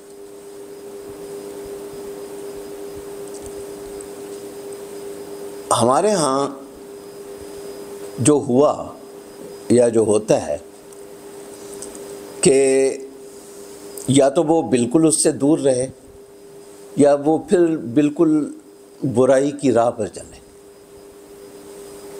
جو کچھ اس میں ہوتا ہے اس سب کو وہ جھیلے. اگر یہاں وہ اپروچ ہوتی جو میں نے مصر کے علماء کے حوالے سے ذکر کی ہے تو شاید اس طرح کے جو نوجوان ہیں جو اپنے دین سے بھی ناطہ نہیں توڑنا چاہتے اور اس غلط دنیا میں بھی نہیں جانا چاہتے لیکن فیلڈ یہ اپنانا چاہتے ہیں تو شاید ان کے لیے کوئی راہ نکل آتی کہ وہ اپنا شوق بھی پورا کر لیتے لیکن وہ اپنے دین کے ساتھ ان کی اٹیچمنٹ بھی باقی رہ جاتی. یہ ایک میں نے ایک مثال دی ہے. یہ کیا چیز جائز ہے کیا ناجائز ہے یہ ظاہر ہے کہ آپ اہل علم ہیں, یہ فیصلہ کرنا آپ کا کام ہے. لیکن یہ ہے کہ ایک سے زائد جب چیزیں موجود ہوں, مثلا غنا ہے, موسیقی ہے, اس کے بارے میں اپنا دونوں آراء موجود ہیں اور امت کے بڑی بڑی شخصیات کی موجود ہیں. تو میں یہ نہیں کہہ رہا کہ آپ اس کو اختیار کریں, لیکن اگر ایک نوجوان وہ اپنے اندر اسی چیز کا ٹیلنٹ پاتا ہے اور اپنے آپ کو ادھر آنے پہ مجبور کرتا ہے تو کیا یہ ممکن ہے کہ ہم اس کے لیے ایک دائرہ کھینچ دیں کہ اس دائرے کے اندر رہتے ہوئے یہ کام جو ہے وہ کیا جا سکتا ہے, اس کی گنجائش ہے. اگرچہ یہ حضرات نہیں دیتے لیکن یہ حضرات جو ہیں وہ اجازت دیتے ہیں, لیکن اس میں یہ لکیر ہے, اس لکیر کے اندر رہتے ہوئے. تو دوسری چیز میں یہ عرض کروں گا کہ متبادل آراء جو ہیں جو واقعتاً مستند آراء ہیں اور ہماری تراث کا حصہ ہیں, ان کو نئی نسل سے چھپانے کی شعوری کوشش جو ہے وہ بھی بعض اوقات مسائل پیدا کرتی ہے, کیونکہ بعض اوقات کوئی چیز جو ہے وہ ایک آدمی کو اپنا شوق بھی پورا کروا دیتی ہے اور اس کا وہ ہمارے ایک بزرگ تھے لاہور میں, ان کے بیٹے کو یہ مغربی لباس کا اور 3 پیس سوٹ کا شوق ہوا. میں نے پینٹ پہننی ہے, میں نے ٹائی لگانی ہے, میں نے یہ کرنا ہے. ان کے والد صاحب بڑے پکے متدین تھے. انہوں نے کہا خبردار اگر یہ لفظ بھی دوبارہ زبان سے نکالا. انہی کے ایک خاندانی بزرگ تھے, ویسے بھی بزرگ تھے, اور مولانا تھانوی کے خلیفہ مجاز تھے. ان کو پتہ چلا, انہوں نے خود اس کو وہ سوٹ سلوا کر دیا کہ میں جائز نہیں سمجھتا, لیکن بہرحال اس بچے کے لیے راستہ یہیں سے نکلے گا. اب پھر وہاں سے بات آ گئی, وہ اس کی اٹیچمنٹ ہو گئی ان کے ساتھ. وہ کچھ دیر اس نے وہ پہنا, پھر وہ جو اٹیچمنٹ ہوئی ہے وہ اس بچے کو دوبارہ جو ہے وہ اپنی لائن پر لے آئی. اور اگر اسی بات پہ جمے رہتے ہیں کہ نہیں یہ تو حرام ہے, یعنی یہ ہمارے ہاں کہا جاتا رہا ہے, اگرچہ آج علماء یہ بات نہیں کہتے کہ یہ لباس جو ہے وہ بالکل حرام ہے اور وغیرہ وغیرہ. تو اگر اسی بات پر وہ ہوتے اور متبادل جو اپروچ ہے اس کا سہارا نہ لیتے تو وہ ان کا اکلوتا بیٹا تھا، وہ تو ان کے ہاتھ سے گیا تھا، تو یہاں سے راستے نکلتے ہیں۔ آخری بات، شاید میں نے وقت کچھ زیادہ لے لیا ہو، وہ ہے تو تفصیل طلب، لیکن اس کی طرف تھوڑا سا اشارہ کروں گا۔ ہمارے جو گھر کے اندر کے مسائل ہیں، خاندانی مسائل ہیں، مثلاً مشترکہ خاندانی نظام ہوتا ہے، اور وہ ہماری ایک حد تک مجبوری بھی ہوتی ہے۔ ہم مالی طور پر اس پوزیشن میں نہیں ہوتے کہ اپنے ہر بیٹے کو الگ الگ گھر بنا کر دیں، اس لیے ایک جگہ رہنا مجبوری ہوتی ہے۔ اسی طریقے سے اس کے مشترکہ خاندانی نظام کے مسائل ہیں۔ اسی طریقے سے اپنے والدین کی کس حد تک ماننی ہے اور کہاں آپ ماننے کے پابند نہیں ہیں، اپنے چھوٹوں کو کہاں آپ نے ہدایات دینی ہے اور کہاں ان کو اپنی رائے اور اپنی سوچ پر چھوڑنا ہے، ان کے دماغ پر بھی اعتماد کرنا ہے۔ یہ ہماری سماجی زندگی کا انتہائی حساس مسئلہ ہے۔ یعنی بظاہر لگتا ایسا ہے کہ ہم نے کچھ چیزیں جو ہے نا، مثلا نکاح پڑھ لیا اور ولیمہ کر لیا، یہ مسلمانوں والے کر لیے ہیں، لیکن زیادہ تر خاندانی تصورات وہ بر صغیر میں پہلے سے جو موجود تھے، اسلام کے آنے سے پہلے سے جو موجود تھے ہندو کمیونٹی وغیرہ کے، وہ ابھی تک وہ ہمارے ہاں برقرار ہیں، اور اسی کو ہم بعض اوقات عین اسلام قرار دے رہے ہوتے ہیں۔ تو یہ ایک بہت ہی حساس رخ ہے اس پہلو کا۔ اس میں جہاں ہمیں بچوں کی تربیت کی ضرورت ہوتی ہے، بڑوں کا ادب کرنا ہے، احترام کرنا ہے، بڑوں کی ماننی ہے، کس حد تک ماننی ہے، وہیں والدین، ساس، استاذ یا کسی بھی حوالے سے جو آدمی ذرا بڑا ہے تو اس کی بھی تربیت کی ضرورت ہوتی ہے کہ اپنے سے چھوٹوں پر اعتماد کتنا کرنا ہے اور کتنی اس کی نگرانی کرنی ہے، کتنی اس کو ہدایات دینی ہے۔ صرف ایک مثال عرض کر کے میں اپنی بات کو ختم کرتا ہوں۔ ہمارا جو روایتی ذہن ہے وہ یہ ہے کہ اپنے بچوں یا جو چھوٹے آپ کے ماتحت ہیں ان کی ایک ایک چیز پہ آپ کی نظر ہونی چاہیے، جاسوسی ہونی چاہیے، اور اپنا چھوٹی چھوٹی باتوں میں ہدایات دینی چاہیے کہ یہ کرنا ہے، یہ نہیں کرنا۔ ام المومنین حضرت عائشہ رضی اللہ تعالیٰ عنہ رسول اللہ صلی اللہ علیہ وسلم کے پاس جب آتی ہیں تو عمر کم ہے، ان کے پاس پہلے کے کھلونے بھی تھے۔ وہ فرماتی ہیں کہ میرے گھر میں الماری سی بنی ہوئی تھی، اس کے آگے ایک سادہ سا پردہ لٹکا ہوا تھا، تو ایک دفعہ ہوا چلی تو وہ پردہ ہٹ گیا، تو وہاں یہ کھلونے رکھے ہوئے تھے،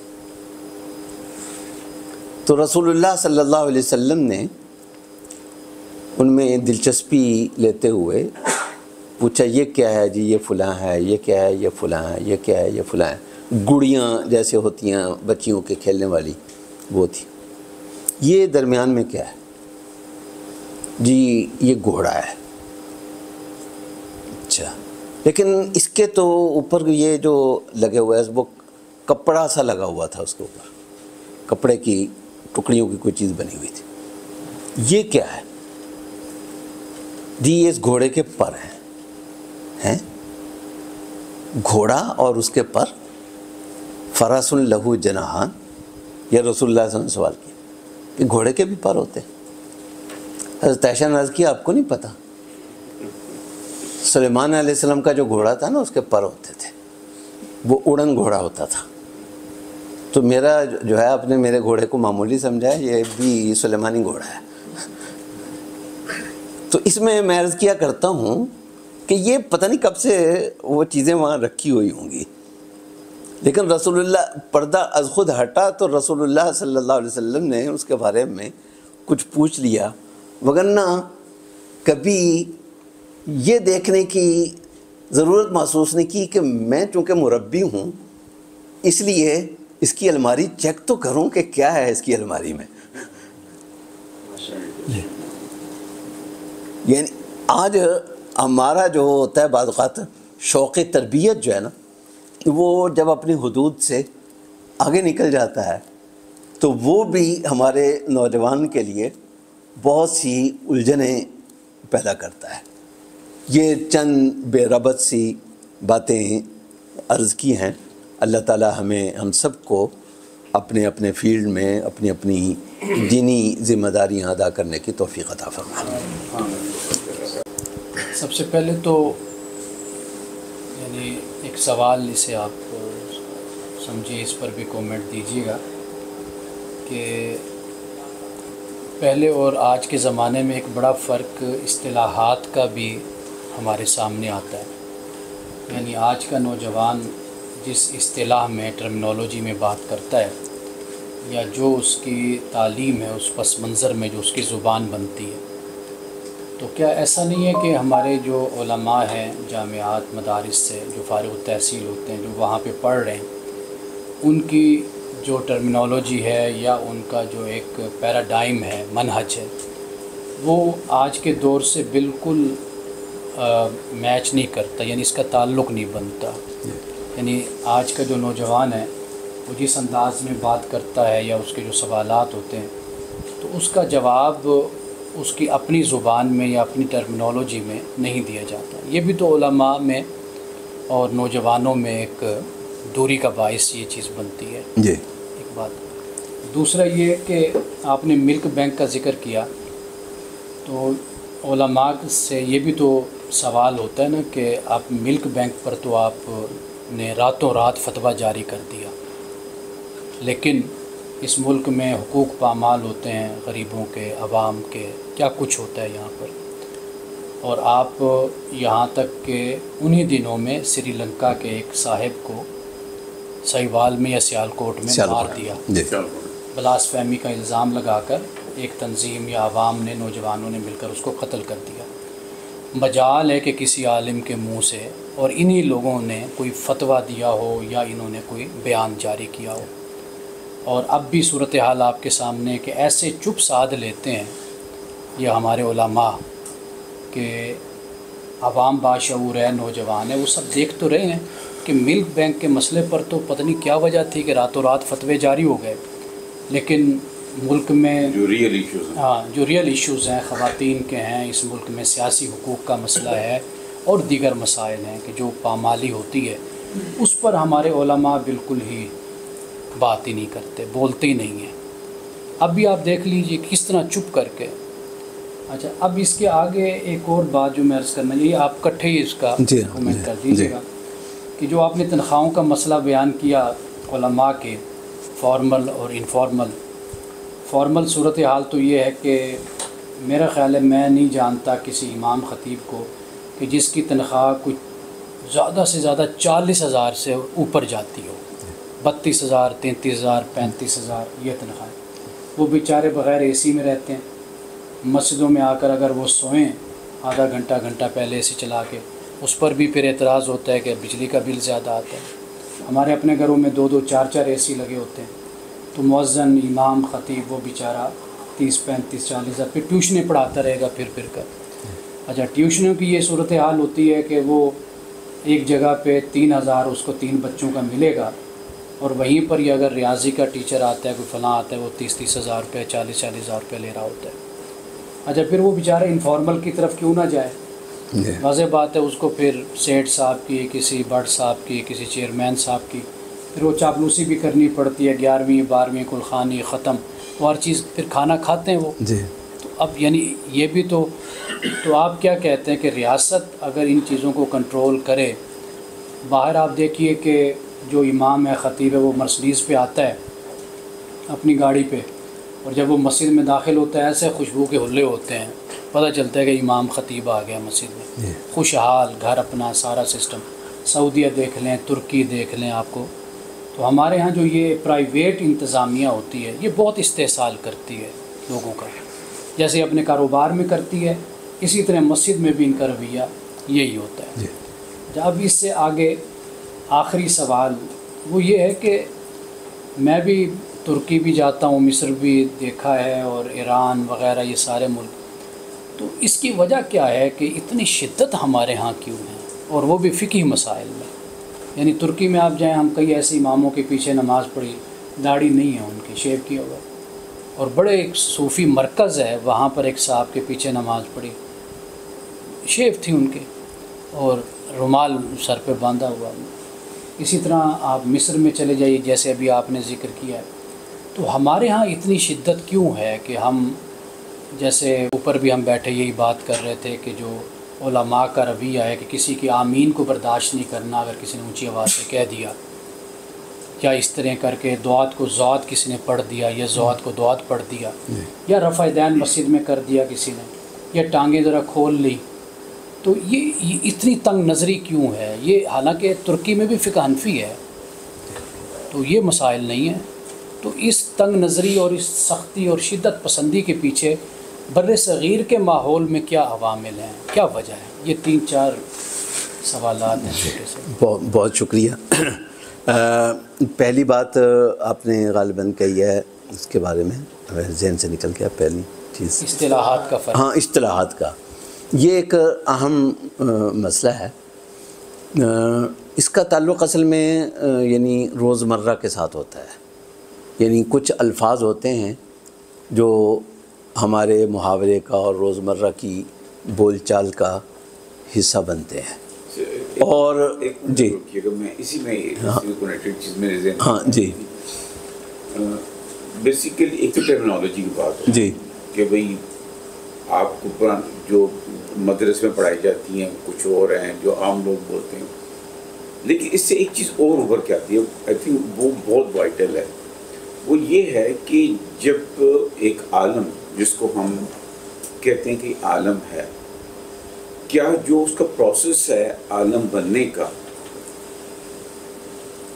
اس کو کیا ریوزٹ کرنے کی ضرورت نہیں ہے کہ جو ابھی ہمارے زمانے میں جتنی چیزیں جدت آ گئی ہیں, جتنی چیزیں ایوالو ہو رہی ہیں, اس کو بھی جو ہے اس کے ساتھ کرب کیا جائے تاکہ جو ایک عالم بن رہا ہے اس کو اس چیز کا ادراک ہو کہ میرا دین اور میرے یہ جو دنیا میں چیزیں جا رہی ہیں کہاں کلب ہو رہی ہیں, یہ کہاں ایک دوسرے کو انڈورس کر رہی ہیں اور کہاں یہ کنفلکٹ کر رہی ہیں. تو کیا وہ جو آپ کا نارمل پریشر ہے فار دیٹ میٹر, جی, کیا اس کو ریوزٹ کرنے کی ضرورت نہیں ہے؟ جی, دونوں سوال مل کر جو ہے وہ بات بہت اچھی ہو گئی ہے. ایک تو ظاہر ہے کہ جب ہم کسی فیلڈ کے اندر رہتے ہوئے بات کر رہے ہوتے ہیں, مثلا میڈیکل کا اسٹوڈنٹ ہے, وہ تو ظاہر ہے کہ اسی ٹرمینالوجی میں بات کرے گا, اس کا استاد بھی اسی میں بات کرے گا. لیکن اس ڈاکٹر کی یہ ٹریننگ ہونا ضروری ہے کہ جب وہ کلینک پہ جا کے بیٹھے گا تو وہ کلاس روم والی ٹرمینالوجی یا اپنی کتابوں والی ٹرمینالوجی استعمال نہیں کرے گا. وہ اس کو عام سادہ زبان میں, پنجابی میں, پشتو میں اپنے مریض کو وہ بتا سکے کہ یہ کرنا ہے, یہ نہیں کرنا, اور یہ کھانا ہے اور یہ نہیں کھانا. تو اس چیز کی ضرورت ہے. میں کوشش کرتا ہوں جب میں حدیث کا خاص طور پہ جب ترجمہ کر رہا ہوتا ہوں یا اس کہ متوجہ کرتا ہوں کہ میں نے ترجمے میں یہ لفظ استعمال کیا, آپ اگر کرتے تو آپ نے یہ کرنا تھا. وہ لفظ کسی کو عام آدمی کو سمجھ میں نہیں آنا تھا, یہ اس کی جگہ میں نے عام فہم لفظ استعمال کیا. مولانا زاہد راشدی ایک دفعہ بتا رہے تھے کہ ہمارا زبانی امتحان لینے کے لیے ایک بڑے عالم آئے، حدیث کی کتاب تھی، ہم نے جو ہے وہ بڑی دقیق بحثیں جو حدیث سے متعلق تھی وہ ان کی تیاری کی ہوئی تھی، وہ پوچھیں گے، بڑے عالم تھے وہ. انہوں نے ایک حدیث پڑھنے کے لیے کہا، میں نے عربی میں حدیث پڑھی. انہوں نے کہا کہ میں کچھ اور نہیں پوچھتا، آپ کے سامنے ایک عام دیہاتی بیٹھا ہے، میں سمجھو ایک عام دیہاتی ہوں، تو اس حدیث کا پیغام اگر آپ مجھ تک پہنچانا چاہیں تو آپ کیسے مجھ تک پہنچائیں گے، کن لفظوں میں مجھ تک پہنچائیں گے؟ اگر تم یہ کام کر دو تو تمہیں پورے نمبر دے دوں گا. یعنی یہ ہماری تربیت کا حصہ ہونا چاہیے. دوسرے کچھ چیزیں جو ہیں وہ ہماری روزمرہ کی بول چال میں آتی ہیں، وہ آتی ہیں اٹھک بیٹھک سے. وہی بات آ گئی جو انہوں نے کہی کہ وہ مولوی بیچارہ اپنی مالی حالت کے اعتبار سے اس قابل ہوتا ہی نہیں ہے کہ کچھ تھوڑے سے اوپر کے لیول کے لوگوں میں وہ اٹھ بیٹھ سکے. وہ پھر وہ اپنے جیسے ہی لوگوں میں رہتا ہے، لہذا اس کا روزمرہ جو ہے محاورہ وہ بھی اسی طرح کا رہ جاتا ہے. اگر اس کو موقع ملے ان کے ساتھ اٹھنے بیٹھنے کا، یا وہ اس کے مواقع بنائے اپنے نوجوانوں کے ساتھ انٹریکشن کے، تو آہستہ آہستہ اس کا محاورہ جو ہے وہ خود بخود تبدیل ہو جائے گا. باقی یہ ایک یعنی ٹرمینالوجی کا یا الفاظ کے چناؤ کا ایک مسئلہ ضرور موجود ہے کہ بعض اوقات ہم وہ لفظ بول رہے ہوتے ہیں جس کو ایک عام آدمی جو ہے وہ آج کل سمجھ نہیں پا رہا ہوتا ہے.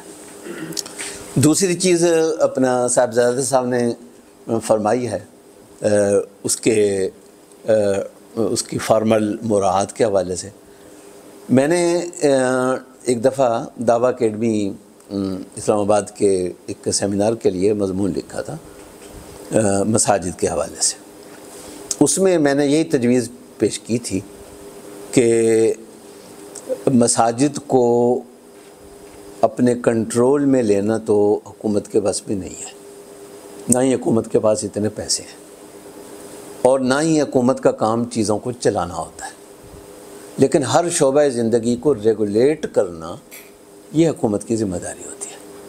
مثلا بینک ہے، وہ بینک جو ہیں وہ خود اپنے آپ کو چلا رہے ہیں، لیکن ایک ادارہ اوپر بیٹھا ہے، مرکزی بینک بیٹھا ہے، اسٹیٹ بینک بیٹھا ہے، وہ ان کو ریگولیٹ کر رہا ہے. کمپنیز ہیں وہ اپنے آپ کو خود چلا رہی ہیں، لیکن SECP بیٹھا ہوا ہے، وہ ان کو ریگولیٹ کر رہا ہے، ان کی بنیادی چیزیں طے کر رہا ہے، ان کی نگرانی کر رہا ہے. تو اسی طرح مساجد کے لیے خاص طور پر مساجد کی انتظامیہ کے لیے ایک ریگولیٹر اتھارٹی ہونی چاہیے جس میں وہ انتظامیہ کی ذمہ داریوں کا بھی تعین کرے، ان کی اہلیت کا بھی تعین کرے، اور ائمہ کی مراعات کا بھی تعین کرے. اگر آپ ایک نئی مسجد بنانا چاہتے ہیں تو آپ یہ ثابت کریں، مثلا آپ نیا بینک کھولنا چاہتے ہیں تو اسٹیٹ بینک ایسے آپ کو لائسنس نہیں دے گا. وہ کہے گا کہ پہلے آپ کے پاس اتنی ایکویٹی کم از کم ہونی چاہیے، آپ کی اپنی ایکویٹی. اگر اتنے پیسے آپ کے پاس نہیں ہیں تو آپ بینک نہیں کھول سکتے. تو اسی طریقے سے وہ چیزیں ثابت پہلے کریں کہ ہم یہ سب کچھ کر سکتے ہیں، اور پھر اسی میں میکانزم ہو کہ اگر مؤذن کو، امام کو، کسی اور کو، کسی نمازی کو انتظامیہ سے کوئی شکایت ہے تو وہ کس فورم پر جائے. تو یہ جو بات انہوں نے فرمائی ہے یہ بہت اہم ہے، اور حکومت کی یہ ذمہ داری ہے کہ مساجد کے لیے ایک ریگولیٹری اتھارٹی ہونی چاہیے. کنٹرول کا مطلب یہ ہوتا ہے کہ وہ ساری چیزوں کو وہ دیکھ رہی ہوتی، اور ریگولیشن کا مطلب یہ ہوتا ہے کہ موٹی موٹی چیزوں کو وہ کنٹرول کر رہی ہوتی ہے، اور بنیادی جو تقاضے ہیں وہ پورے کروا رہی ہوتی ہے. ہمارے ہاں تو جو چاہے وہ کسی جگہ مسجد بنا لے اور جو چاہے مسجد کا صدر بن جائے اور جو چاہے وہ امام کے ساتھ وہ سلوک کرے، وہ یہ سب کچھ چلتا ہے. تو یہ چیز لازمی ہے جو انہوں نے فرمائی ہے. ایک آخری بات آپ نے فرمائی بر صغیر میں یہ ہاں شدت. جی، یہ سیالکوٹ کا جو واقعہ ہوا ہے اس پہ تو مذمتی بیانات آئے تھے علماء کے، جہاں تک مجھے یاد پڑتا ہے. مفتی تقی عثمانی صاحب کی ٹویٹ بھی آئی تھی اور بھی شاید آئے تھے. لیکن یہ بات درست ہے کہ ہماری ترجیحات قابل غور ضرور ہیں. بعض چیزیں ہماری ترجیحات میں سر فہرست ہونی چاہیے. مثلا بہت ساری جگہوں پہ استحصال ہو رہا ہوتا ہے. ہم مساجد میں امام کا استحصال، ابھی اس کی بات ہو رہی ہے. بہت سارے لوگ جو ہیں وہ بڑے دیندار ہوتے ہیں، وہ ایک جمعہ جو ہے وہ مکے میں پڑھتے ہیں، اگلا جمعہ مدینے میں جا کر پڑھ رہے ہوتے ہیں، لیکن ملازمین کے وہ حقوق کو پورے دینے کے لیے تیار نہیں ہوتے. ایسی بہت ساری مثالیں ملیں گی. تو یہ چیزیں جو ہیں وہ ہماری ترجیحات میں وہ آنی چاہیے. فقہی جو ترجیحات ہیں ہماری، ان میں بھی یہ پرابلم ہے اور میں مختلف جگہوں پر اس کا اظہار بھی کرتا ہوں. ہم ظاہر ہے کہ ایک گزارش ہی کر سکتے ہیں. مثلا یہ کہ اسلامی بینکنگ ہے، یہ بہت اعلیٰ لیول کے اجتہادات پر مبنی ہے اور ہر فقہی مکتب فکر سے اس میں استفادہ کیا گیا ہے. جو مین سٹریم کے چار ہیں، حنفی، شافعی، مالکی اور حنبلی، وہ تو ہیں ہی ہیں. اس کے علاوہ ظاہری فقہ، عباسی فقہ اور فقہ جعفریہ یا امامیہ جس کو کہتے ہیں، اور فقہ زیدی شیعہ کی فقہ. اس وقت جو سٹینڈرز اسلامی بینکنگ کے لیے بن کے آ رہے ہیں حضرت مولانا تقی عثمانی صاحب کی لیڈرشپ میں، اس میں ان کے بھی حوالے موجود ہیں اور ان کے مراجع سے بھی استفادہ کیا گیا ہے. وہ ایک کارپوریٹ سیکٹر ہے، لیکن انہی علماء کے سامنے اگر ایک غریب خاتون کا کوئی گھریلو مسئلہ آ جاتا ہے، طلاق کا مسئلہ آ جاتا ہے، عدالتی خلا کا مسئلہ آ جاتا ہے یا اس طرح کا مسئلہ آ جاتا ہے، تو وہی عالم جو ہیں وہ کہیں گے کہ نہیں، فقہ حنفی سے تو 1 انچ میں ادھر ادھر نہیں ہٹوں گا. اگر ایک کارپوریٹ سیکٹر کے لیے، بینکوں کے لیے ہم اجتہاد کے اس لیول پر جا سکتے ہیں تو اس کا مطلب یہ ہوا کہ اللہ تعالیٰ نے ہمیں وہ دماغ دیا ہے. تو وہ ایک غریب خاتون کے لیے بھی وہ استعمال ہونا چاہیے. جہاں غریب، یہ ملک بینک کا جو مسئلہ ہے یہ بھی غریبوں کا مسئلہ ہے، کیونکہ اس طرح کے پری میچور بچے جو ہیں وہ وہاں ہوتے ہیں جہاں غذائی قلت ہوتی ہے. امیر گھروں میں تو اس طرح کے معاملات ہی کم ہوتے ہیں. تو یہ ترجیحات میں، ہماری ترجیحات میں امیر اور غریب کا فرق موجود ہے. اور میں عرض کرتا رہتا ہوں، ناراض بھی ہوتے ہیں ہمارے دوست، لیکن ہم تو گزارش ہی کر سکتے ہیں، وہ کرتے رہتے ہیں. اس میں جو اپنا بھی لیکچر میں نا 2-3 چیزیں کی، ویسے آپ نے سارا کوشش کی ہے سب چیزوں کو انکمپس کرنے کی.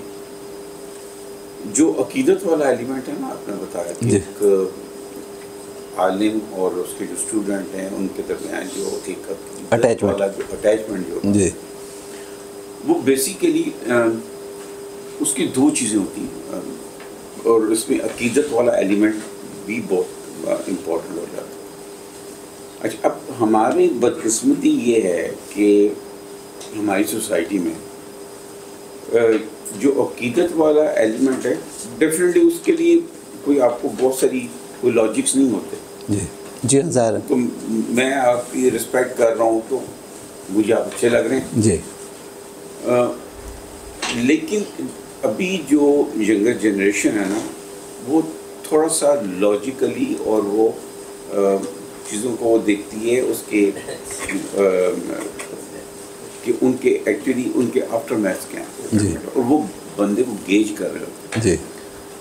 اور اس میں جو ہم نے چیزوں میں پڑھا دیکھا کہ ایک وہ جو لیڈرشپ کا کنسپٹ ہے کہ آپ عالم بھی ایک لیڈر ہی ہے نا, لیڈ کر رہا تھا کہ وہ فرسٹ ڈیزرو دین ڈیزائر والی بات کہ بھی اپنے آپ کو وہ اس طریقے سے پیش کرتا ہے کہ میں ایک مثالی رول ماڈل ہوں تو لوگ اس کو فالو کرتے ہیں.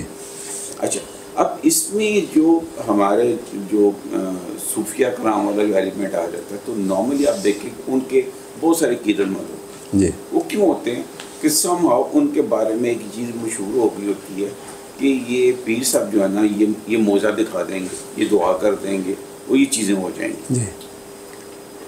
عالم والا جو ایلیمنٹ ہے وہ تھوڑا سا کرٹیکل بھی اور سینسیٹیو بھی کہ وہاں اور اسپیشلی آج کل کی جنریشن میں جہاں لوگ لاجیکلی بات کر رہے ہیں تو عالم کے پاس اس نے ایک تو اپنی پرسنالٹی میں اپنے کول آف فیل سے وہ چیز کو پروو کرنا ہے, اور سیکنڈلی اس کے پاس وہ علم کا وہ منبع ہونا چاہیے جہاں سے وہ لوگوں کو صحیح طریقے سے گائیڈ بھی کر سکے. وہ آپ نے بھی اس چیز کو ہمارے لیے یہ بہت بڑا چیلنج ہے.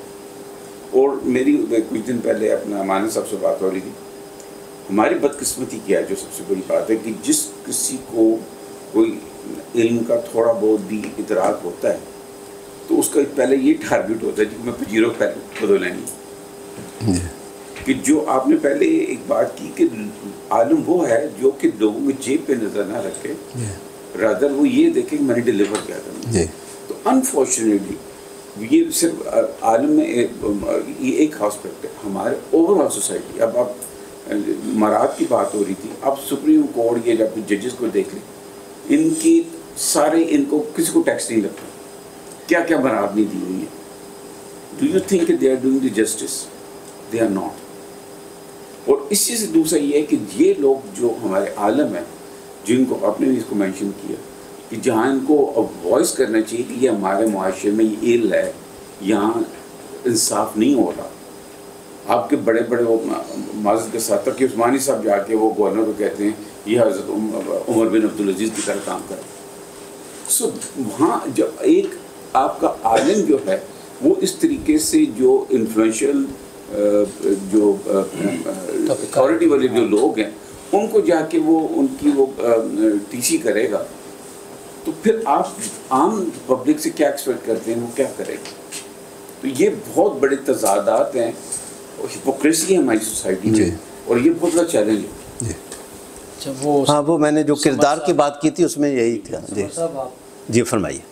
بڑی دیر سے اچھا کرنا چاہ رہا ہوں کہ آپ اس حوالے سے مجھے لگتا ہے کہ سوسائٹی کے اندر اگر کھڑے ہو کر بات کرنا تو ذرا سب آپ کی زیارت بھی کریں.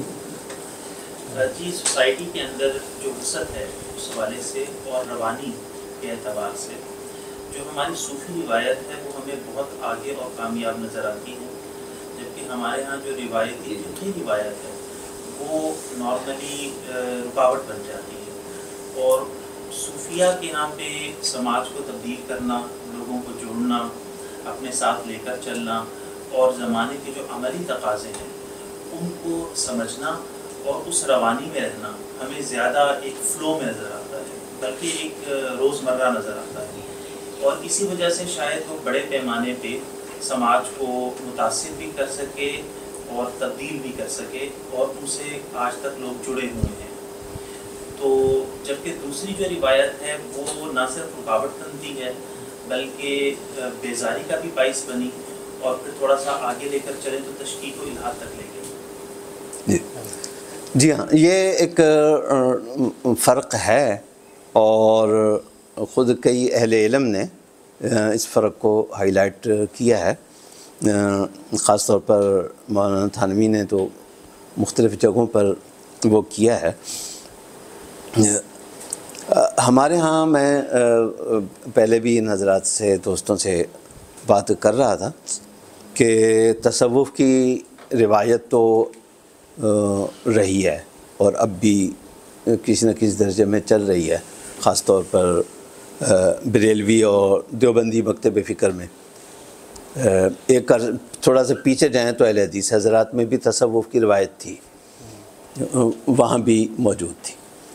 تو اس میں کوئی شک نہیں کہ ان کا طریقہ یہی تھا کہ اگلے کی زندگی میں انٹرفیئر ذرا کم کیا جائے اور پابندیاں کم لگائی جائیں، یا اگلے کو سمجھ کر جو ہے نا وہ آہستہ آہستہ اس کو بلایا جائے۔ اس کی میں مثال دوں، یعنی وہ اپنا تصوف کی روایت کے جو اثرات ہیں،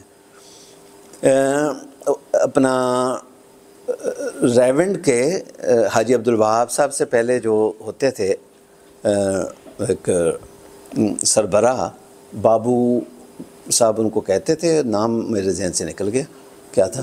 ہاں نہیں ہاں جی نہیں، اور کوئی نام تھا ان کا، بہرحال وہ ریونڈ کے بڑے لوگوں میں سے تھے۔ وہ اصل میں دلی میں ٹیلی فون کے محکمے میں ملازم تھے اور کلین شیف تھے۔ تو یہ کوئی لانگ ویکنڈ آیا تو ان کو خیال آیا کہ چلو یہاں یہ مولانا الیاس صاحب ہیں بستی نظام الدین میں، تو ان کے پاس کچھ وقت گزار کے آتے ہیں۔ وہاں چلے گئے، انہوں نے شیو کروانی ہوتی تھی، اور ایک تبلیغی ماحول میں شیو کا تو کوئی تصور نہیں ہو سکتا تھا۔ لیکن جب مولانا الیاس صاحب کو پتہ چلا کہ یہ شیو کرتے ہیں، تو ایک تبلیغ کے پرانے آدمی نے مجھے بتایا کہ مولانا الیاس صاحب نے شیو کرنے کے لیے خود نائی بلا کر دیا اسے۔ اور ایسی مثالیں جو ہیں وہ ملتی ہیں، لیکن بعد میں ظاہر ہے کہ وہ اپنا مکمل طور پر وہ اس میں وہ آ گئے۔ تو یہ ایک فرق تو ہے ہمارے ہاں جو ہے وہ فقہ اور فتویٰ کی جو لائن ہے نا وہ زیادہ گہری ہو گئی ہے، اور اس کی وجہ سے چیزیں جو ہے نا وہ اس میں حتمیت زیادہ آ جاتی ہے کہ یہ میں نے کہہ دیا کہ یہ اس گلاس کو ہاتھ نہیں لگانا تو بس بالکل نہیں لگانا، اس کے قریب سے بھی نہیں گزرنا۔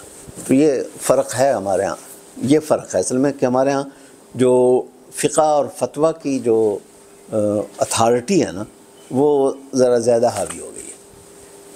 یہ ایک سوال ہے جی، خطبہ حضرات مسلک کو بیان کرتے رہتے ہیں، مگر جو نوجوان جو متن مبارک پڑھنے آتے ہیں ان کے لیے کچھ بیان نہیں کرتے، کچھ علم مسلک بندی۔ جی، یہ اپنا بجا فرمایا کسی نے کہ خطبہ حضرات جو ہیں وہ اپنے اپنے مسلک کو بیان کر رہے ہوتے ہیں، اور واقعتاً اپنا دین بیان ہونا چاہیے، اور خاص طور پر جو آپ کے مخاطب ہیں، آپ کے آڈینس ہے، ان کی عملی اور اخلاقی زندگی، ان کی عبادت کی زندگی، اس کے متعلق۔ لیکن میرا یہ کچھ احساس یہ ہے کہ اب اس میں تبدیلی کافی آ رہی ہے، خاص طور پر جو نوجوان علماء آ رہے ہیں آگے، وہ